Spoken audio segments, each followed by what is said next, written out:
Hey everybody, it's Jason Blaha here, and it's time for part 2 of the Q&A, so let's go ahead and get this started. All right, first question. Which is better for overall strength gains, front squats or back squats?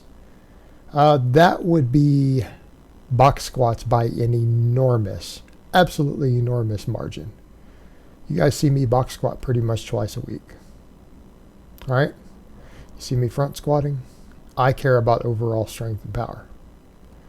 If I thought front squats could even compete, I'd be considering doing them. And I'm not saying front squats don't have their use as a supplemental lift. They do. Are front squats a good exercise? Yes, absolutely. Front squats are a good exercise. But when you ask a question like overall strength, the box squat allows you to use a slightly heavier weight through the same range of motion, has more muscles involved, and the real kicker, it has dramatically higher rate of force production in studies. When the box squat has been compared to either the back squat or the front squat, it has a higher rate of force production. All right, so if you have an exercise that has a higher rate of force production and uses more muscles, which one's better for overall strength? Obviously, that one is. All right, there's no contest there. What was the front squat useful for? People who are going to compete in certain sports. Like if you're going to be a weightlifter, and yes, I mean the real meaning of the term, not what you people think it means sometimes. I mean a weightlifter, an Olympic lifter. They're called weightlifters. That's their sport, weightlifting. Front squats are invaluable. For some grappling athletes, front squats are invaluable. Absolutely. For someone whose goal is absolute strength and power through their entire body, outside of that, those sport-specific contexts, the box squat's better. Box squat's better. It's like the back squat is better than the front squat. Right? There's no contest there. More overall size, more overall strength, more quad development, more posterior chain development. Front squat's great for thoracic erectors. But the front squat itself starts to become for thoracic erectors if you're not going to actually do the actual grip on the front squat. Like you'll see people who want to cross their arms, or they want to do something else that doesn't involve actually doing the full grip over the bar in the front. Then front squats are actually useless. You could just do a safety bar squat. Literally everything that a front squat does, if you don't use the actual grip, can be done even better with a safety bar squat on top of it. So it's all context dependent, isn't it? It's all context dependent. Front squats are good exercise. It doesn't compete with back squats for overall strength. It doesn't compete. All right, next question. Jason, why do I see a lot of guys who say they use a lot of stuff, but they still don't really have much muscle? Do you think if people use real stuff, high doses with terrible training, will they still look like a non-lifter? That's all relative, isn't it? I mean, that's come up before when people like Genova have been brought up. They're like, yeah, how come he looks like a non-lifter, blah, blah, blah, if he's using all this stuff. Genova doesn't look like a non-lifter. Genova's gained a ton of muscle from the stuff he's used. He doesn't look like someone who has starved himself down on a cutting stack. Okay, he's not peeled. Right? Anabolics don't magically burn so much fat off of you if you eat a junk diet. If you eat a junk food diet, you're not going to go down to 7% body fat just because you use a bunch of gear. Okay? You can gain fat on anabolics. You can gain fat on high doses of anabolics. It is possible. If you eat junk food. They put muscle on you even if you don't train at all. So they're gaining muscle. These guys are gaining muscle. But what you need to remember is that look that you're thinking of, a lot of guys have of the look, is very specific combinations of substances. It's not all substances, okay?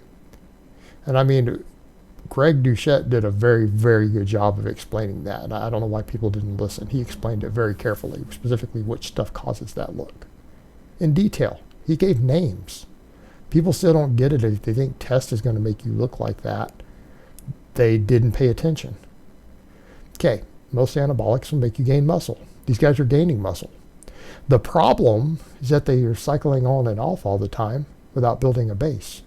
Okay, guys who build a monstrous strength base, and I do mean strength base because I've covered that before. Mechanical tension preserves muscle tissue for guys who come off of stuff better than metabolic training does. I've observed this for decades. I've watched it for decades.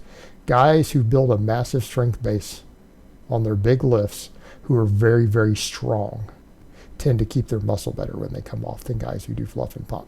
Even though the guys who do the fluff and pump get massive on gear.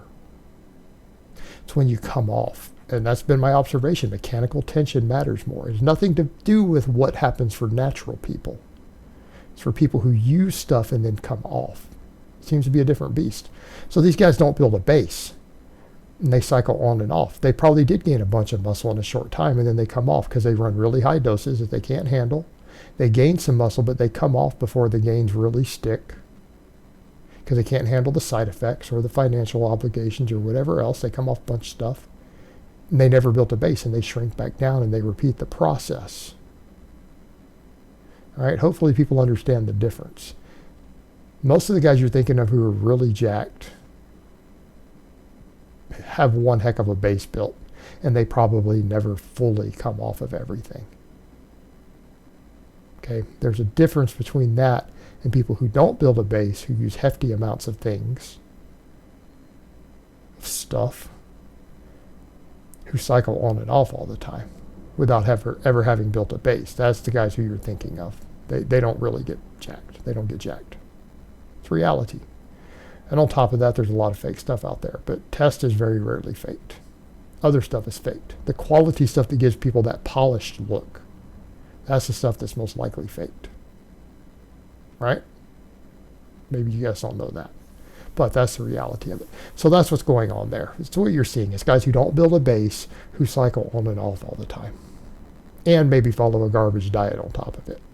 And then they end up looking like what you consider to be a non-lifter. But the reality is they might actually have 15 pounds or 20 pounds of lean tissue under the bit of fluff over the average non-lifter. You're just not really noticing it. Because our perceptions are skewed due to the gear world. And the fact that there are actually also people who are extremely hard training, who are natural, who are out there on top of it, who are genetically gifted. Those things will skew what you think a lifter versus a non-lifter looks like. All right, next question and last question of the week. If you are an older lifter with knee problems, do you recommend the box squat instead of the back squat? If that is the case, what would your assistance exercises be then? Let's just drop the word older lifter. Let's go to knee problems. Anybody with a history of knee problems who is not going to compete with the back squat. Let me state that again. Any person, irrespective of age, with a history of knee injury who is not going to compete on the back squat in a competition, I would have them box squat only. Why would we do anything else? Box squat is the easiest form of squat on the knees. In fact, I would make them learn the box squat correctly. I wouldn't let them load it up until they can sit all the way back. Right? Because a lot of times, even my clients, I let them box squat with a lot of knee slide and let them learn it over several months, how to sit back. I'd make this person do nothing but their body weight until they could get down onto a 12-inch box with no knee slide. Build them up that way. What else would we do? Sumo deadlifts. A lot of posterior chain work. Or if you got a history of knee issues, we need to build your hamstrings up. A lot of hamstring work. Now, would I have them do glute ham raise? Maybe. It depends on what their knee problem is and if they can handle it. It takes a lot of strength to get good at a glute ham raise. But that would be an eventuality. But absolutely. Box squats. Staple exercise for anyone with a knee problem. Large amounts of posterior chain work. Whether that's Romanian deadlifts, good mornings, if possible glute ham raises. Right? Glute bridges. So what about leg curls? Maybe, but I'd rather get someone strong enough to do a glute ham raise and a leg curl, but maybe even leg curls. Be a possibility. Box squats and large amounts of posterior chain work, hamstring work. Build those hamstrings up. That's what I would do for them. That's what we need to do. But yeah, we need to avoid exercises that have any sort of knee slide. And that includes staying away from silly stuff like a leg press and everything else. All they need is a box squat. Be good to go. Box squat and hamstring work. It's what I would prescribe for anyone with a history of knee problems. I have a client with a history of knee problems, by the way. All right, guys, but that's really all I have to say on that today. I hope it's been informative, and I will talk to you guys next time.